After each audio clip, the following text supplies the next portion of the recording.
On va parler physique. Je te l'ai dit et je sais que ça te tient à cœur. Allons-y gaiement. Allez, et je te mets sur la voie avec une question de Ove Nils. Certains te reprochent de t'être refait le visage par injection de Botox. Ah bon?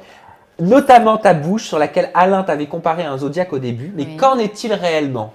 Alors, j'ai fait refermer ça et je me suis fait injecter les lèvres. D'accord. Voilà. Donc, quand on dit que l'aura est refaite de partout, les seins et les lèvres, ce n'est pas partout. On est bien d'accord. C'est deux zones. Voilà. Donc, et en plus, pour moi, c'est important de préciser qu'on est en 2017 et qu'on fait ce qu'on veut. Si on a envie d'aller chez le chirurgien, on y va. Mais on dirait que c'est une honte. Mais je sais On pas. a l'impression d'être pointé du doigt, non, quand tu fais ce genre de choses. C'est complètement ça. Moi, j'aime pas, en fait. J'aimerais bien faire évoluer les mentalités par rapport à ça, en fait. Je trouve ça dommage de rester buté par rapport à un physique où elle s'est fait refaire ci, elle s'est fait refaire là. Qu'est-ce qu'on s'en fiche, en fait? C'est le physique et alors? L'essentiel, c'est d'être bien dans sa peau, non? Exactement. Les internautes, eux, ont pu te reprocher à certains moments de te braquer un peu trop facilement. Quand certains candidats faisaient référence à ton physique.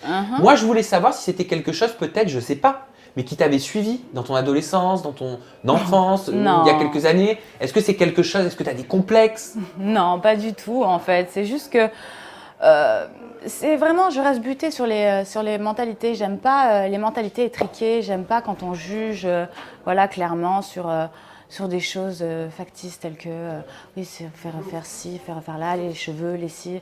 Pour moi, tant qu'on est bien dans sa peau, on n'a pas à critiquer. Donc, Est-ce que tu t'attendais aussi, avant que tu rentres dans la maison, à ce que certains articles sortent en te pointant du doigt, toi et Marie, en disant « Oui, elles sont à Dubaï, elles font des choses pas très catholiques à Dubaï ». Est-ce que c'est pas pour ça que tu t'es braqué au niveau du physique, de peur qu'on assimile des choses qui sont totalement fausses?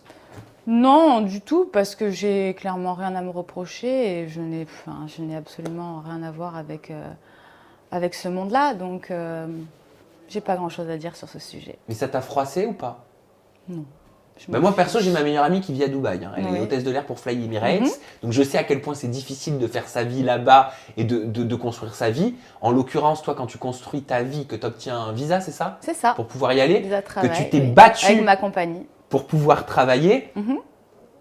Ça t'éclabousse un peu quand même, ce genre de choses? Bah, je vais dire, c'est encore la même chose. C'est, on va dire, des mentalités peut-être un peu étriquées, du fait qu'on puisse aller vivre à l'étranger, travailler à l'étranger. Et forcément, Dubaï, c'est vu comme quelque chose de bling-bling, donc par rapport à l'argent. Maintenant, je ne vais pas répondre Ce qui sur paraît, ce c'est sujet-là. très bien pour mettre de l'argent de côté. Ben, D'aller vivre à Dubaï, c'est ce que m'a dit Marie. Et elle a raison. On travaille, je veux dire, je travaille dans une boîte de nuit, je suis serveuse. Il n'y a pas d'autre chose et j'ai pas de sujet, j'ai pas à répondre sur d'autres sujets parce que je me sens vraiment pas concernée.